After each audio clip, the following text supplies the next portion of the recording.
see and hear you here on stage. All right, that's lovely. Thank you so much. Hello to everyone at home as well, of course, and welcome to IAA in Munich. We are coming to you live with our last talk of the day. And anyone who has already joined us here at CARIAD, you know that we have already spoken of artificial intelligence. Super suspenseful talk we've had. Then we've spoken of automated driving. And today, at the end of the day, we should close with something really lighthearted, right?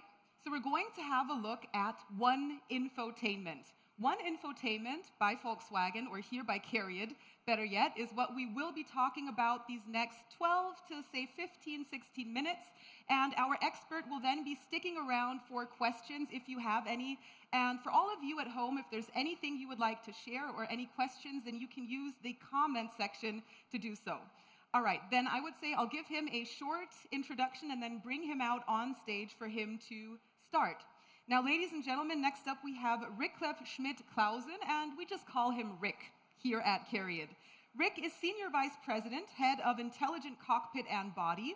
That means that he has a lot of experience. He has this long time experience with infotainment in different parts of the automotive industry. And Rick, maybe he'll tell us a little bit about it. He has really had the chance to get around. He has lots and lots of experience. He and his team, they are working on a new unified infotainment stack for all Volkswagen Group brands. And that is exactly the title of his talk. It's called One.Infotainment for the Volkswagen Group, Endless New Car Experiences.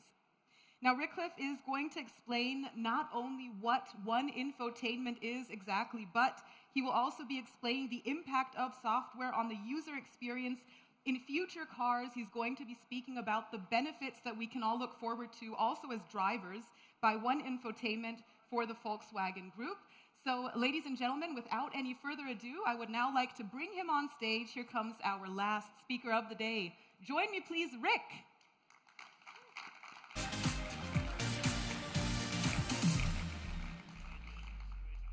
Hey there, Rick. Thank you so much for joining us today. So, since it's past 4 p.m., how many coffees have you had? Are we on 1, 2, 3, 4? Companies. Coffees? Coffees, oh. I don't know, today's a dry day, maybe only 4. Maybe over 4, that's a dry day for you. Okay. Well, let me ask you this, Rick. I did give everyone a quick teaser, but maybe you can tell us what exactly is going to be happening during these next few minutes here on stage. Well, Jasmine, frankly speaking, I was worried she was taking all away, so I won't have anything to tell to you. Well, no worries. I have lots of things in store for you. So, what I'm going to talk about is the future. The future of automotive mobility. And that's taking place in the car. So this is where software comes in. How will you enjoy your ride in the future? What does it mean? And, last but not least, what's the role of CARIAD in that? And what to expect from us? All right. I am already hanging on your lips. I'll clear the stage. Okay. You may begin. Thank you, Rick. Okay, well, now also a warm welcome from me. Thank you for the introduction. It's great to be here. It's great to be at the International Auto Show. This whole show is about future, so what's special about CARIAD? That's what I'm going to tell you. The future of automotive mobility, that's our future. That's CARIAD's future. This is what we stand for, and this is what I would like to elaborate. I'm going to do a little technical deep dive on the details to give you an idea what our cars, the cars on the CARIAD software, are going to look like in the future. So, if you look around at the show, but also at home, it's a digitalization. It's everywhere. You got your smart home, a smart watch. You got your smartphone. You might got your smart home. And well, while we're at it, you got your smart dishwasher. No, I'm not going to talk about that.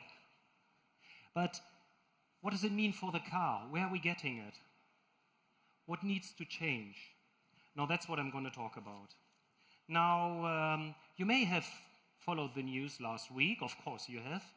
And you have seen this great beauty, the Audi Grand Sphere. That is a look into the future. This is what we think cars will look like in the future. This is what we define as a future of automotive mobility. Now, why am I saying that? This car is really important for us. It's really important for me as well, of course. That's our baby. The Audi Grand Sphere is running on the CARIAD software stack. And that's what I'm going to go into detail in the following speech. Now, this car, this is not just getting from A to B. This is not just driving. We see a paradigm change there. In the past, cars were all about driving. You own a car, you possess a car, you drive it. Drivers want it. That's changing.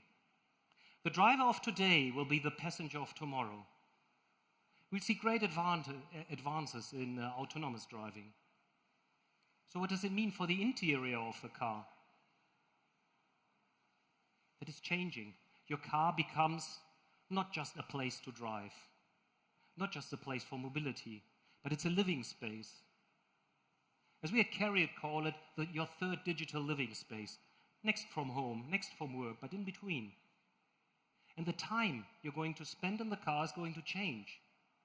What you're going to do in the car is going to change. And we build the basis for that. That's our job. That's what we stood up for. And that's what CARIAD stands for.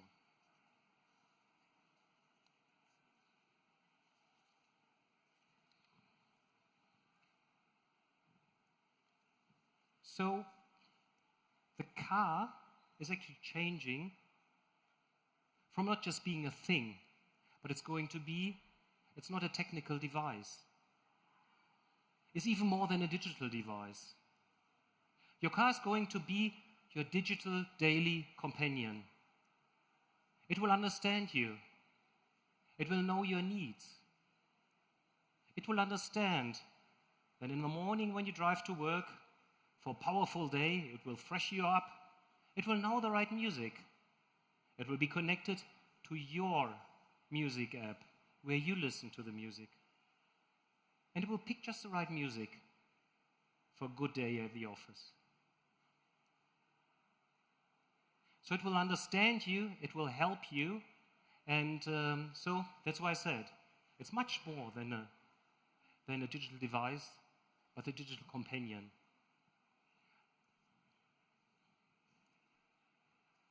Enters CARIAD. What is CARIAD? Let me say some words about that. The Volkswagen Group, with all their brands, they're building wonderful cars. I'm driving one myself, apparently. And they're great products. However, the role of software has increased so much. The systems in the cars, they are much more than just an assortment of electronic control units somehow bundled together. But the car becomes a holistic system in order to have a good user experience. Now, in order to achieve that, what we've done in the Volkswagen Group is we put all the software engineers, all the talents from all the brands, put them together, put them in one company, name tag as CARIAD, and we are growing to build one software stack for the whole Volkswagen Group. So this is what CARIAD is all about. It's about the future of automotive mobility. It's a strong team, a great people. We're growing, we're hiring, and also to transform the whole Volkswagen Group. What I just said is from the brands from different brands to a unified software basis, a unified software platform.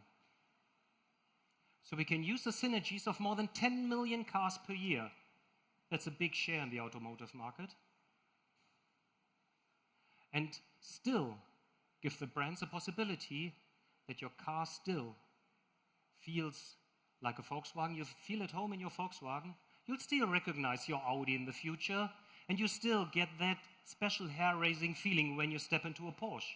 We're not going to change that. but we built a powerful basis for that, a powerful software basis that's going to enable that. That's CARIAD. So your vehicle is always connected. Well, that's not new. More and more vehicles are connected, apparently almost every. But what is happening now is what we at CARIAD call the big loop. So we are connecting the vehicle to the internet on the one hand, so we are uploading a lot of data, the car's learning, the sensors, they are constantly delivering data to the backend, and we are deriving out of that new functionalities. Now this is what's great about that. Millions of cars, I'm talking more than 10 million cars per year, are gathering data that each and every one of the customers of the future will have a unique user experience. This is what we're after. So we have a constantly learning car, it's constantly getting better. That's what we're working on. We already have it in the field in some cars already now. But we're going to roll that out to the whole Volkswagen Group. This is CARIAD. So we use the information gathered by many for each and every driver to have an exceptional user experience. So the cars get better over the time. And now let me give you some examples. You may say, well, this is only traffic information. Well, it's much more than that. We're talking about great new possibilities. As I said, we have a holistic software in the car. So it's based on one platform, and this gives us great possibilities for new functionalities. Now, think about when you're driving an electric car. Normally, you would think, well, range. That's a big thing, the German Angst. Range anxiety. So imagine you plan your trip at home on your smartphone, you go into your car, the router's in the car, and you're sure you'll find a charging station. In the future, you will even be able to reserve it. So your trip is predictable, no angst about it, and you get from A to B, and it works. We're starting that in some of our cars in the Volkswagen Group, but this is going to be much better. So expect something really cool. So, as I said, think about your car as a companion. It understands you, it knows your needs, it helps you in your daily life. This is what the automotive future is about, and this is what we are for. Now, at CARIAD, we develop a software stack. I mentioned that. So this is what we call the Volkswagen OS. Now, the wording may be a bit misleading. It's not just an OS. The Volkswagen OS actually describes a full software stack that your vehicle is running on. The full software stack for your vehicle, that's Volkswagen OS. And inside the Volkswagen OS, one part of that, and that's what I'm going to talk about today, is One.Infotainment. No, that's not a very dramatic title. We should have called it Dragon or something like that. Well, no. What is One.Infotainment about, and what is so revolutionary about it? It's one infotainment stack that's going to be used in the whole Volkswagen Group. In the past, the brands have developed their own systems. Now we put that all together in order to leverage the synergies of our 10 million cars or more per year. That is One.Infotainment, and that is going to be really, really cool. I love it. And well, so to say, or to sum it up, it's One.Infotainment really that's safe and secure, and that's the for maximum convenience and for maximum data privacy. So let me talk about data privacy. What is that about? We believe, and I believe, and this is really important also for myself, that data privacy, transparency, and understanding what happens to your data, and your choice to say which data to share and which data you would better like to keep in your car. That's your choice as a customer. That's your choice as a user. We need full transparency. We are not uploading our data into any anonymous cloud, and we don't know what's going to happen with it. That's not our style. It's about trust. It's a trust in the brand that we build. So you know what's happened to your data, you understand it, and you decide which of the data to share and which not. And there's one more thing I would like to talk about.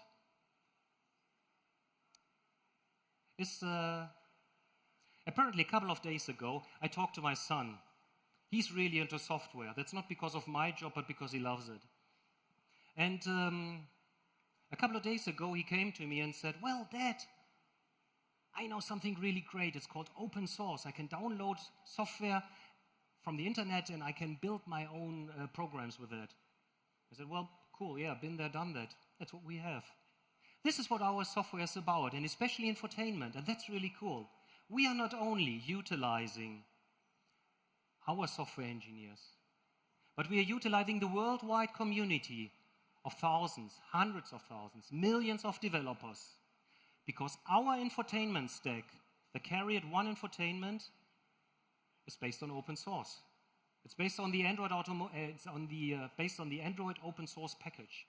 That's based on Android Automotive, but it still gives us the chance to define the system, so the cars, the brands still keep their identity, but still we have a great user experience by, and that's even better, opening us to the world with a third-party ecosystem. So in the future, third parties, they can supply software, they can supply apps to our cars where we think that's a good, or where they think it's a good idea, and that's user-driven. So for all the markets, we'll have the relevant apps, so the customer has a great user experience. That's an individual user experience. So the car, as I said, is his or her digital companion, and the car understands it. The functionality that's going to be there is endless. So that's what I meant when I said to my son, well, been there, done that. We've got it all in our system, and we're working on it. So maybe you should apply for a job here. First he has to finish school, though. Well, we're getting all mixed up here. So the software I've been talking about is going to be rolled out in the whole Volkswagen Group, and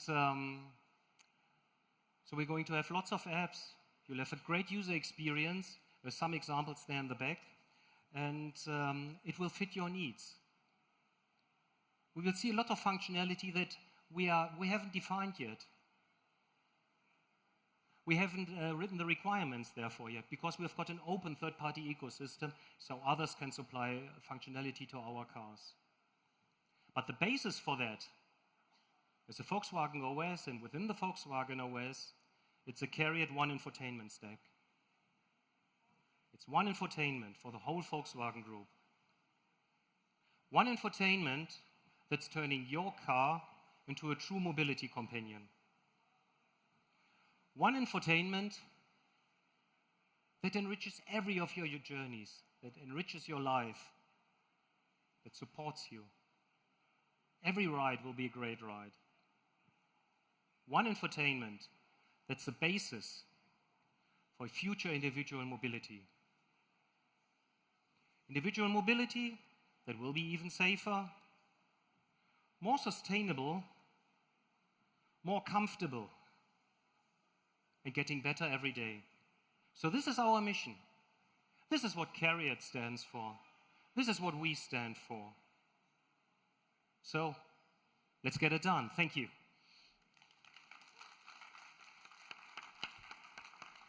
Thank you so much, Rick. Do we have any questions? Let me ask this before I fire away myself. We do have the lovely Sabrina. She has a microphone. She'll join you for your question. Thank you. Hi, my name is Sina. My question is about the intelligence in the cars, because as far as I understand, smart has been the limit because intelligent machines have a different approach. So what is Volkswagen's or CARIAD's standpoint regarding intelligent cars and intelligent companions, as I saw earlier on the displays? That's a great question. Well, let's focus on infotainment. Before I try to describe it, is what we call the digital assistant. So what is behind there? Basically, it's a learning system in the car. You can do that in the car, it's possible. We'll have huge computing power in our cars of the future. So it will understand your daily patterns, it will understand your preferences. And based on that, it will enhance your ride, it will enhance your user experience. Is that what your question was about? That, and regarding the actual autonomous part, I was considering whether that is going to be intelligent part of the assistant as well, or the companion, or it's only the in-car experience that is regarded part of the smart companion there. Yeah, you're addressing something. Yeah, it's an excellent question, because it addresses something that sometimes is misunderstood. An autonomous car, the autonomous drive assist systems, the ADAS systems, that's not going to be based on Android. Yeah?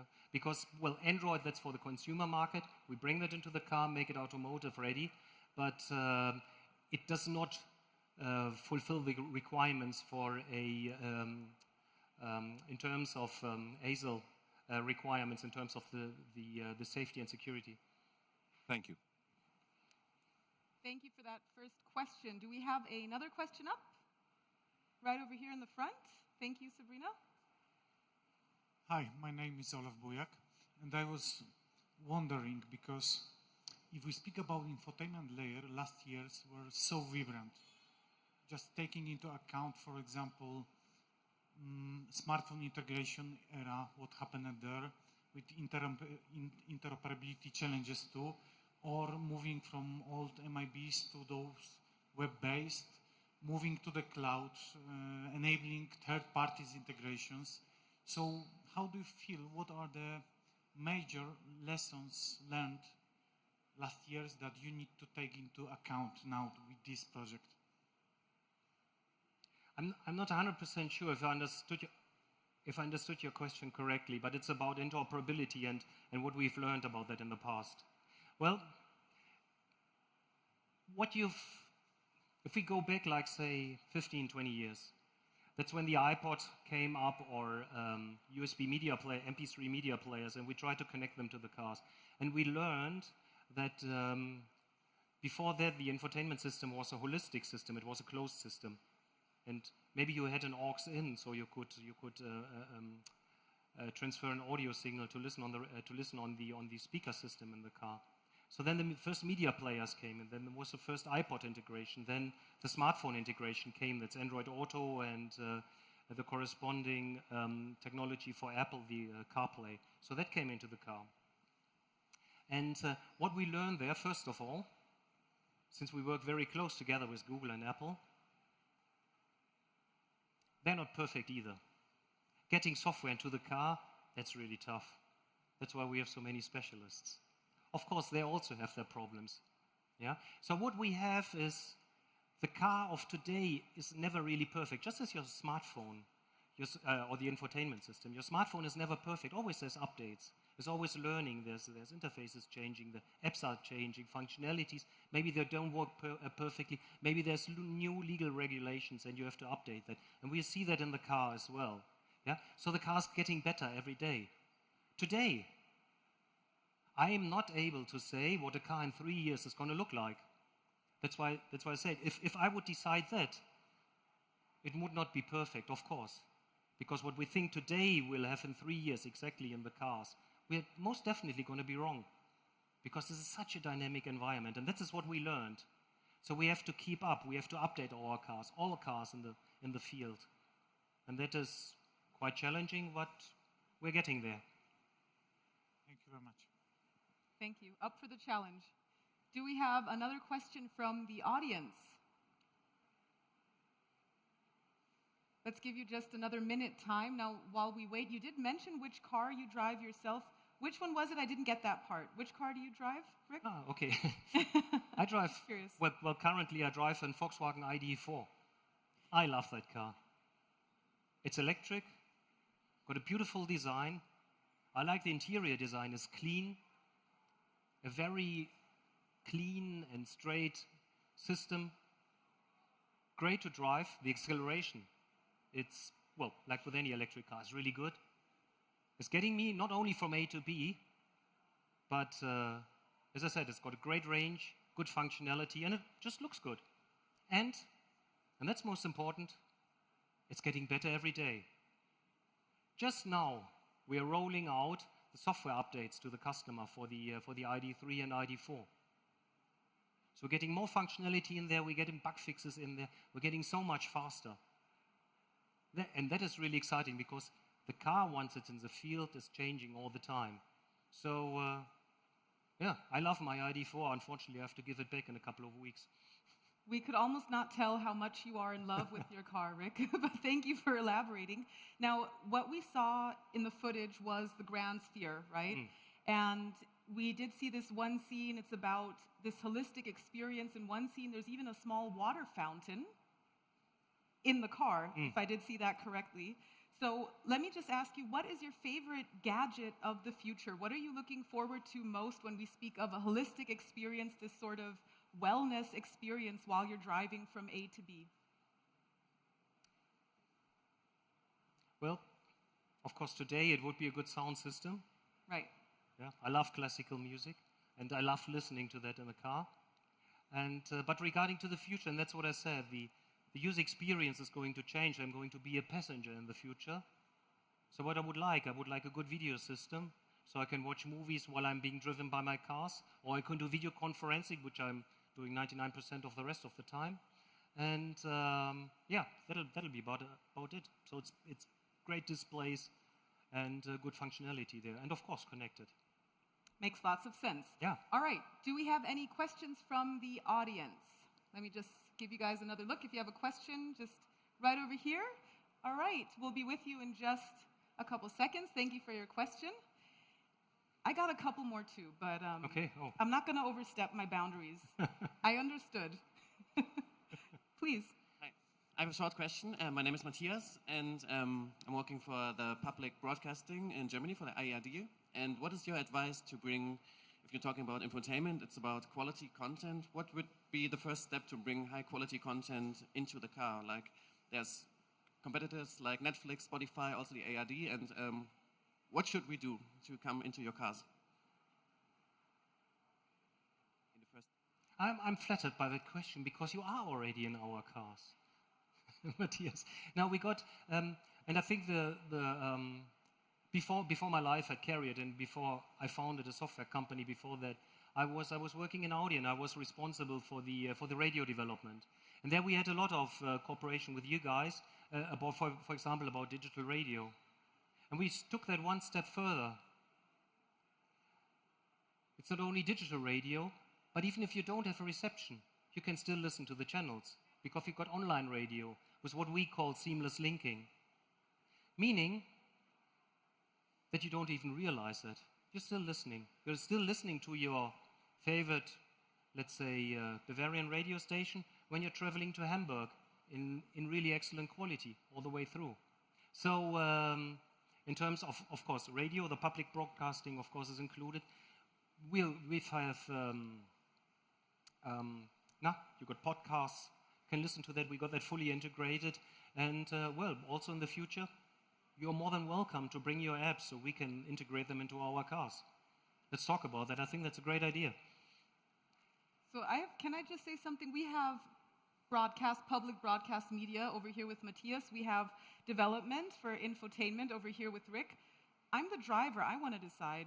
And that's also possible, right? Isn't that the point? That I get to make a lot of decisions myself and bring in whatever I see necessary into my own vehicle? Yeah.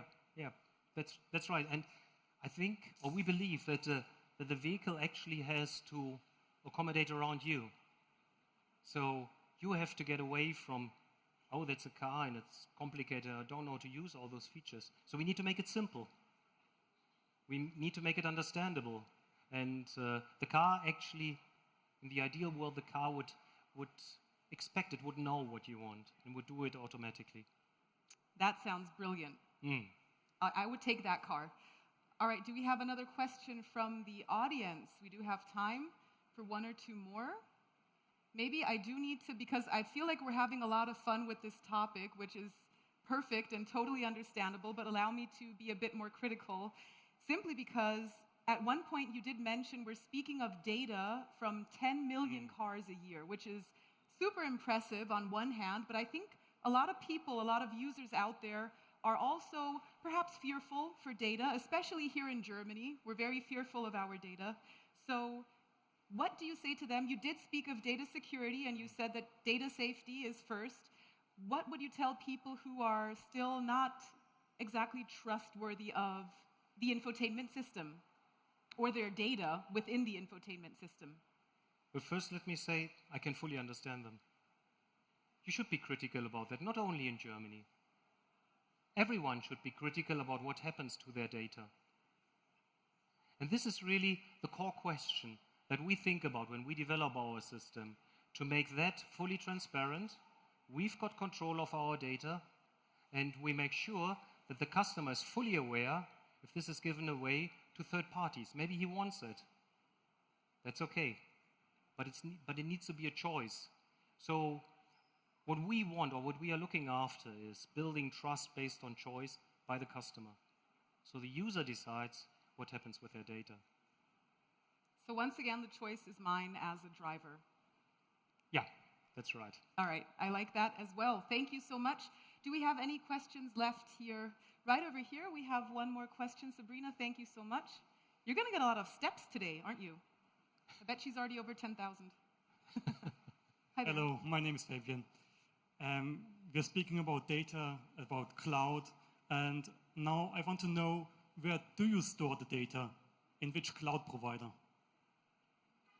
Good question. Excellent. Well, there have been a lot of announcements about that. Of course, there's a cooperation between Volkswagen and Microsoft. Now, what does it mean? And that's what's really important. Microsoft, there is a service provider for us. We get their backends, we get the hardware from them, the infrastructure, but we've got full control.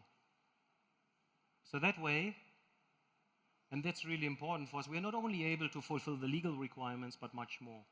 And we relay that responsibility to the customer so the customer can decide. Yeah? So when you hear about Microsoft, this is not that Microsoft has a control. Control stays with us. Control stays within the Volkswagen Group.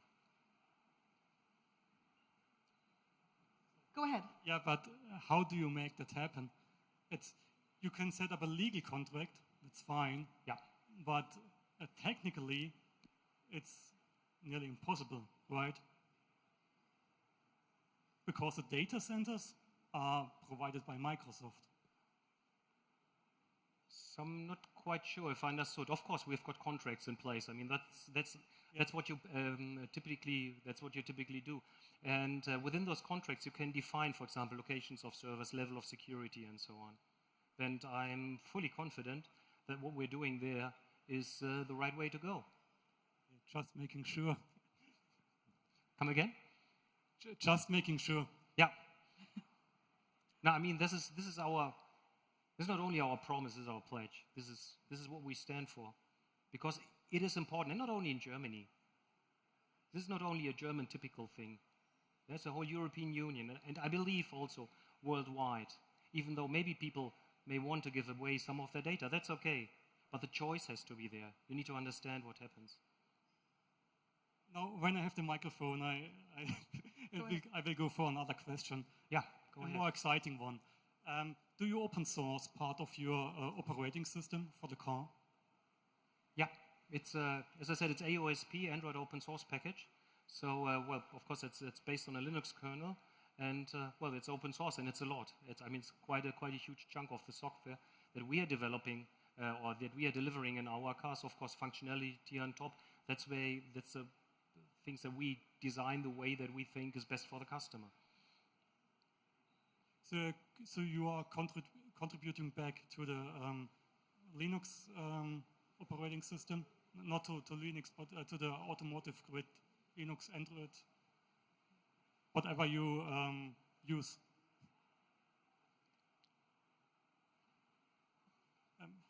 Okay, we use the Android open source package. Yes. Yeah. Of course, we're working there. We're part of the community, and of course, the way we are contributing. Okay. So, are there any specific packages where we can look at your, I don't know, open source account and have a look what you're doing there. Okay. Something exciting. Yeah, of course. No, I would say let's go into a deep dive of that. Maybe you give me your contacts, and then we can get into a little bit more detail on that. Because I think it's an exciting topic, and it's good. It's good to be part of the community. And also, I'm sorry, that's just a very good point. Are you going to be sticking around the booth for a few more minutes? Yeah, should be. Okay, so if anyone would like to engage on a one-on-one conversation and go further into detail, then Rick will also be around. Do we have any more questions left before we close the session? All right, everyone. That's our alarm to stop the talk. I'm kidding, but it's perfect timing. Thank you so much, ladies and gentlemen. Thank you, everyone at home. If you have questions, put them in the comment section. We will be giving you an address, an email address for those. Rick, ladies and gentlemen, thank you so much. Thank you. Thank you, everyone. Good to be here.